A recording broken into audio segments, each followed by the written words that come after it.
ओम श्री परमात्मने नमः। ओम नमः भगवते वासुदेवाय। अध्याय 15 श्रीमद् भगवद गीता ने श्लोक આજે છે 9મો। હવે ભગવાન 7મા શ્લોકમાં આવેલા મનઃષષ્ટાનીન્દ્રિયાણી પદનો ખુલાસો કરે છે। શ્રોત્રમ ચક્ષુઃ સ્પર્શનમ ચ રસનમ ઘ્રાણમેવ ચ અધિષ્ઠાય મનસ્વાયમ વિષયાનુપવસ્પસવે સેવતે। આ જીવાત્મા મનનો આશ્રય લઈને જ શ્રોત્ર, ચક્ષુ અને ત્વચા, રસના અને ઘ્રાણ આ 5 ઇન્દ્રિયો દ્વારા વિષયોનું સેવન કરે છે। ટીકા: અધિષ્ઠાય મનસ્વાયમ, મનમાં અનેક પ્રકારના સારા નરસા સંકલ્પ વિકલ્પ થતા રહે છે। એમનાથી સ્વયંની સ્થિતિમાં કોઈ અંતર નથી પડતું, કેમ કે સ્વયં ચેતન તત્વ આત્મા જળ શરીર ઇન્દ્રિયો મન બુદ્ધિથી અત્યંત પર અને તેમનો આશ્રય તથા પ્રકાશક છે। સંકલ્પ વિકલ્પ આવતા જતા રહે છે અને સ્વયં સદા જેમ છે તેમ રહે છે। મનનો સંયોગ થતાં જ સાંભળવા, દેખવા, સ્પર્શ કરવા, સ્વાદ લેવા તથા સૂંઘવાનું જ્ઞાન થાય છે। જીવાત્માને મન વિના ઇન્દ્રિયોથી સુખ દુઃખ થતું નથી, એટલા માટે અહીં મનને અધિષ્ઠિત કરવાની વાત કહેવામાં આવી છે। તાત્પર્ય એ છે કે જીવાત્મા મનને અધિષ્ઠિત કરીને અર્થાત તેનો આશ્રય લઈને જ ઇન્દ્રિયો દ્વારા વિષયોનું સેવન કરે છે। શ્રોત્રમ ચક્ષુઃ સ્પર્શનમ ચ રસમ ઘ્રાણમેવ ચ, શ્રવણેન્દ્રિય અર્થાત કાનોમાં સાંભળવાની શક્તિ શ્રોત્રમ છે।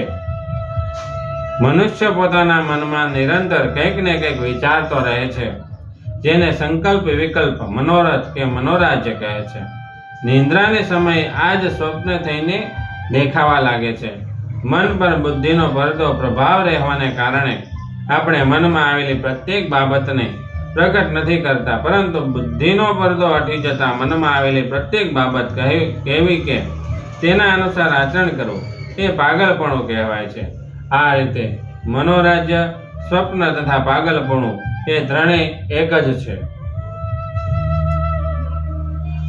આજ સુધી આપણે અનેક પ્રકારના અનુકૂળ સ્તુતિ, માન, બડાઈ, આશીર્વાદ, મધુર ગાન, વાદ્ય વગેરે અને પ્રતિકૂળ એટલે કે નિંદા, અપમાન, શાપ, અપશબ્દો વગેરે શબ્દો સાંભળ્યા છે, પરંતુ તેમનાથી સ્વયંમાં શો ફરક પડ્યો?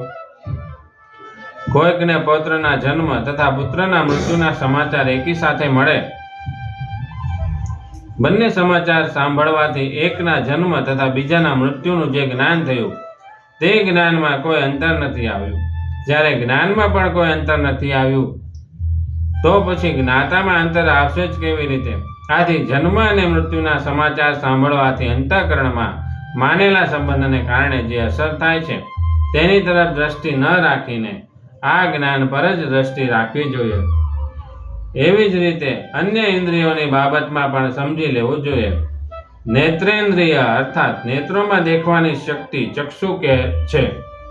આજ સુધી આપણે અનેક સુંદર, અસુંદર, મનોહર, ભયાનક રૂપ કે દ્રશ્ય જોયા છે, પરંતુ તેમનાથી આપણા સ્વરૂપમાં શો ફરક પડ્યો? સ્પર્શેન્દ્રિય અર્થાત ત્વચામાં સ્પર્શ કરવાથી શક્તિ સ્પર્શનમ છે। જીવનમાં આપણને અનેક કોમળ, કઠોર, ચીકણા, ઠંડા, ગરમ વગેરે સ્પર્શો પ્રાપ્ત થયા છે, પરંતુ તેઓથી સ્વયંની સ્થિતિમાં શું અંતર પડ્યું? રસનેન્દ્રિય અર્થાત જીભમાં સ્વાદ લેવાની શક્તિ રસનમ છે। કડવો, તીખો, ગળ્યો, તુરો, ખાટો, ખારો આ 6 પ્રકારના ભોજનના રસ છે। આજ સુધી આપણે જાત જાતના રસયુક્ત ભોજન કર્યા છે, પરંતુ વિચાર કરવો જોઈએ કે તેઓનાથી સ્વયંને શું મળ્યું? ઘ્રાણેન્દ્રિય અર્થાત નાસિકામાં સૂંઘવાની શક્તિ ઘ્રાણમ છે। જીવનમાં આપણી નાસિકાએ જાત જાતની સુગંધ અને દુર્ગંધ ગ્રહણ કરી છે, પરંતુ તેઓનાથી સ્વયંમાં શો ફરક પડ્યો? હવે વિશેષ વાત: શ્રોત્રનો વાણી સાથે, નેત્રનો પગ સાથે, ત્વચાનો હાથ સાથે, રસનાનો ઉપસ્થ સાથે અને ઘ્રાણનો ગુદા સાથે 5 જ્ઞાનેન્દ્રિયો 5 કર્મેન્દ્રિયો સાથે ઘનિષ્ઠ સંબંધ છે। જેમ કે જન્મથી બહેરો હોય છે તે મૂંગો પણ હોય છે. પગના તળિયામાં તેલની માલિશ કરવાથી નેત્રો ઉપર તેલની અસર પડે છે. ત્વચા ના હોવાથી જે હાથ સ્પર્શનું કામ કરે છે. રસનેન્દ્રિય વશમાં થવાથી ઉપસ્થેન્દ્રિય પણ વશમાં થઈ જાય છે. ઘ્રાણથી ગંધનું ગ્રહણ તથા તેનાથી સંબંધિત ગુદાની ગંધનો ત્યાગ થાય છે. પંચ મહાભૂતોમાં એક મહાભૂતના સત્વગુણ અંશથી જ્ઞાનેન્દ્રિયો, રજોગુણ અંશથી કર્મેન્દ્રિયો છે અને તમોગુણ અંશથી શબ્દ વગેરે પાંચેય વિષયો બન્યા છે. હવે પંચ મહાભૂતો કયા કયા છે? તો આકાશ, વાયુ, અગ્નિ, જળ અને પૃથ્વી.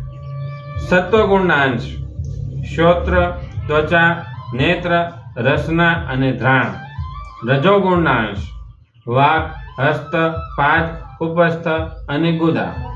તમોગુણના અંશ શબ્દ, સ્પર્શ, રૂપ, રસ અને ગંધ. પાંચ મહાભૂતોના મળેલા સત્વગુણ અંશથી મન અને બુદ્ધિ, રજોગુણ અંશથી પ્રાણ અને તમોગુણ અંશથી શરીર બન્યું છે. વિષયાનુપસેવતે, જેવી રીતે વેપારી કોઈ કારણવશ એક જગ્યાએથી દુકાન ઉઠાવીને બીજી જગ્યાએ દુકાન કરે છે, એવી જ રીતે જીવાત્મા એક શરીરને છોડીને બીજા શરીરમાં જાય છે અને જેવી રીતે પહેલા શરીરમાં વિષયોનું રાગપૂર્વક સેવન કરતો હતો, એવી જ રીતે બીજા શરીરમાં જતા તેવો જ સ્વભાવ હોવાથી વિષયોનું સેવન કરવા લાગે છે. આ રીતે જીવાત્મા વારંવાર વિષયોમાં આસક્તિ કરવાને કારણે ઉચ્ચ નીચ યોનિઓમાં ભટકતો રહે છે. ભગવાને આ મનુષ્ય શરીર પોતાનો ઉદ્ધાર કરવાને માટે આપ્યું છે, સુખ ભોગ ભોગવવા માટે નહીં. જેવી રીતે બ્રાહ્મણને ગાયનું દાન કરીને આપણે તેને ચારો પાણી તો આપી શકીએ છીએ, પરંતુ આપેલી ગાયનું દૂધ પીવાનો આપણને હક નથી. એવી જ રીતે મળેલા શરીરનો સદુપયોગ કરવાનો આપણું કર્તવ્ય છે, પરંતુ તેને પોતાનું માનીને સુખ ભોગવવાનો આપણો હક નથી. હવે વિશેષ વાત. વિષય સેવન કરવાથી પરિણામમાં વિષયોમાં રાગ આસક્તિ જ વધે છે કે જે પુનર્જન્મ તથા સઘળા દુઃખોનું કારણ છે. વિષયોમાં વસ્તુતઃ સુખ છે પણ નહીં, કેવળ આરંભમાં ભ્રમવશ સુખ પ્રતીત થાય છે. જો વિષયોમાં સુખ હોત તો જેમની પાસે પ્રચુર ભોગ સામગ્રી છે એવા મોટા મોટા ધનિક, ભોગી અને પદાધિકારીઓ તો સુખી જ થઈ જાત, પરંતુ વાસ્તવમાં જોઈએ તો સમજાશે કે તેઓ પણ દુઃખી છે, અશાંત જ છે. કારણ એ છે કે ભોગ પદાર્થોમાં સુખ છે જ નહીં, થયું નથી, હશે નહીં અને હોઈ શકતું પણ નથી. સુખ લેવાની ઈચ્છાથી જે ભોગો ભોગવવામાં આવ્યા તે ભોગોથી ધૈર્ય નષ્ટ થયું, ધ્યાન નષ્ટ થયું, રોગો પેદા થયા, ચિંતા થઈ, વ્યગ્રતા થઈ, પશ્ચાતાપ થયો, બેઇજ્જતી થઈ, બળ ગયું, ધન ગયું, શાંતિ ગઈ, તેમજ મોટા ભાગે દુઃખ, શોક, ઉદ્વેગ આવ્યા. આવું આ પરિણામ વિચારશીલ વ્યક્તિને પ્રત્યક્ષ દેખાય છે. શ્રવણેન્દ્રિયથી બે પ્રકારનું જ્ઞાન થાય છે, અપરોક્ષ શબ્દનું જ્ઞાન અને પરોક્ષ વિષયનું જ્ઞાન. એટલા માટે શ્રવણનો જ બહુ જ મહિમા છે. જ્ઞાન માર્ગમાં અને ભક્તિ માર્ગમાં બંને માર્ગોમાં શ્રવણનું મુખ્ય સ્થાન છે. જો કે નેત્રોથી શાસ્ત્રનું અવલોકન અને અધ્યયન કરવાથી પણ પરોક્ષ વિષયનું જ્ઞાન થાય છે. તેમ છતાં વાસ્તવમાં તે પણ શબ્દનું જ લેખિત રૂપ હોવાથી પ્રકારાંતરથી શબ્દની શક્તિ જ છે.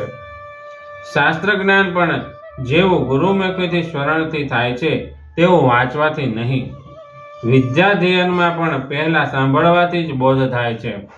શબ્દમાં અચિંત્ય શક્તિ છે, જેને શ્રવણેન્દ્રિય જ ગ્રહણ કરી શકે છે, અન્ય ઇન્દ્રિયો નહીં. 1. ભોગાન ભુક્તા વયમેવ ભુક્તાસ્તપો ન તપ્તમ વયમેવ તપ્તાઃ કાલો ન યાતો વયમેવ યાત સ્પૃષ્ણા ન જીર્ણા વયમેવ જીર્ણાઃ. એટલે કે અમે ભોગોને નથી ભોગવ્યા, ભોગોએ જ અમને ભોગવી લીધા. અમે તપ નથી કર્યું, એમ અમે જ તૃપ્ત થઈ ગયા. કાળ વ્યતીત થયો નથી, અમે જ વ્યતીત થઈ ગયા. તૃષ્ણા જીર્ણ નથી થઈ, અમે જ જીર્ણ થઈ ગયા. બીજું, ન જાતું કામઃ કામાન નામુ ભોગેન સામ્યતિ હવિષા કૃષ્ણ વર્તમે ભૂય એવાભિવર્ધતે. ભોગ પદાર્થોના ઉપભોગથી કામના કદી શાંત નથી થતી, પરંતુ જેવી રીતે ઘીની આહુતિ આપવાથી અગ્નિ વધારે ભડકી ઉઠે છે, તેવી જ રીતે ભોગ વાસના પણ ભોગોને ભોગવવાથી પ્રબળ થાય છે. યત પૃથિવ્યામ બ્રીહિયવમ હિરણ્યમ પશવઃ સ્ત્રિયઃ એકસ્યાપી ન પર્યાપ્તમ તસ્માत् તૃષ્ણામ પરિત્યજેત.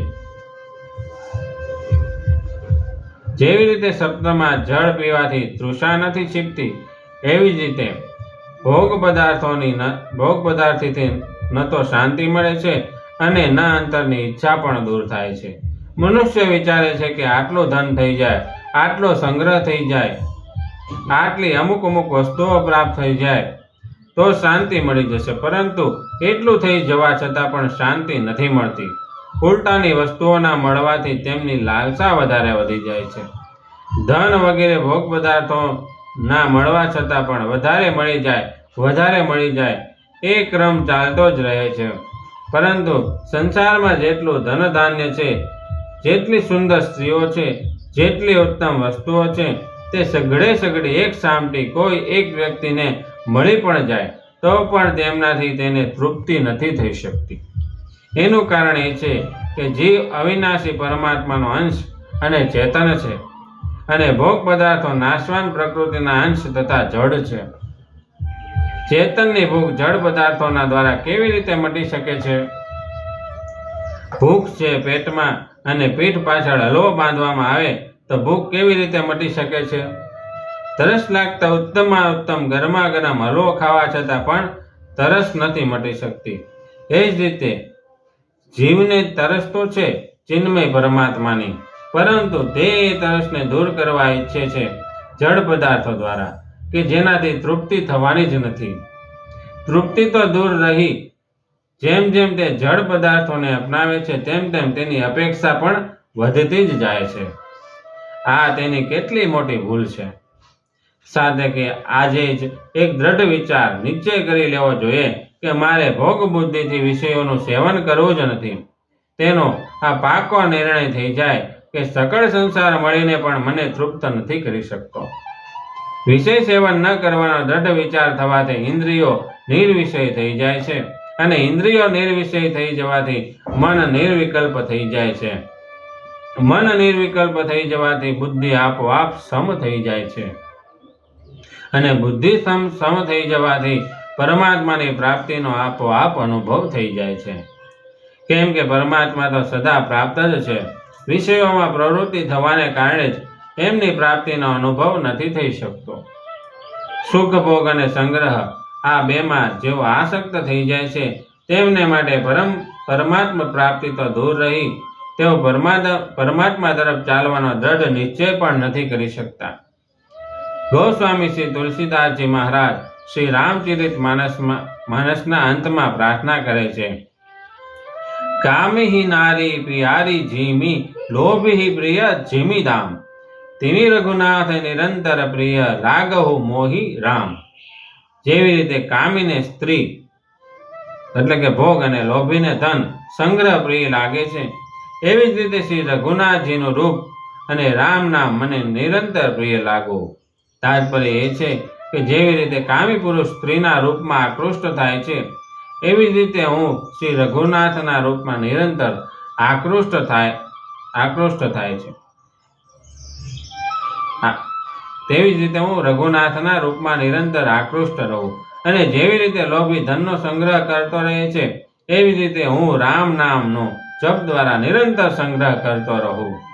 સંસારનો ભોગ અને સંગ્રહ નિરંતર પ્રિય નથી લાગતો, આ નિયમ છે, પરંતુ ભગવાનનું રૂપ અને નામ નિરંતર પ્રિય લાગે છે. સંતોએ પણ પોતાનો અનુભવ કહ્યો છે, ચાખ ચાખ સબ ચાડિયા માયા રસ ખારા હો નામ સુધા રસ બીજીએ છીન બારંબાર આહો લગે મોહી રામ પિયારા હો. પરિશિષ્ટ ભાવ.